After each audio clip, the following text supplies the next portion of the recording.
Hi, I'm Jason Ward from MakingStarWars.net. Today we're going to talk about Star Wars: The Mandalorian. If you don't like spoilers or scoops from the series, you should not watch this video, as it might have content you don't want to know about. Really quickly, I was down at the set location, and as I was looking around, there was a lot of the same stuff that we would see usually, but I can confirm that the planet, the gray planet, the real dingy one that's not Tatooine or the tree planet from the trailer, that's going to be in the next season, in season 2. As I can see that they were adding that black magma kind of stuff up to the top. I ran into some people who worked on the series, and they showed me some photos of Yoda puppets. I want to say there was about 5 of them. And I believe they said that the puppets would feature in the 6th episode of the first season. Or the sources said that George Lucas contributed to the story and will likely have a writing credit, and that the species is named in the episode of the series.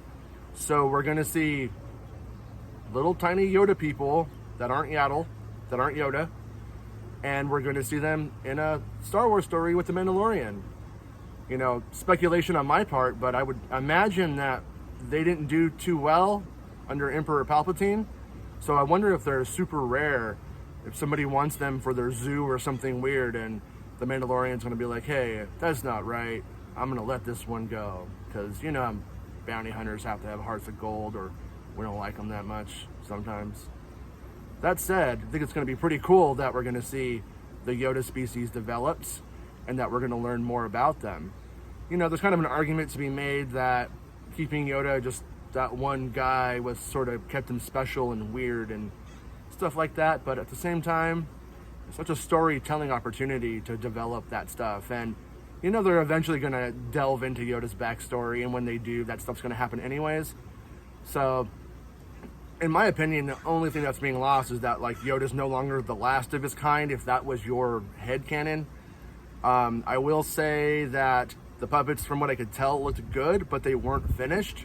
So I really can't comment on any deep details on them, other than I believe that there were 5 of them. I think it's cool that Lucas stepped in and said, hey, I'm going to name the species instead of letting somebody else do it. So that's pretty rad. So yeah, The Mandalorian's shaping up to be a pretty strange series with lots of things that we're going to want to see as really hardcore fans.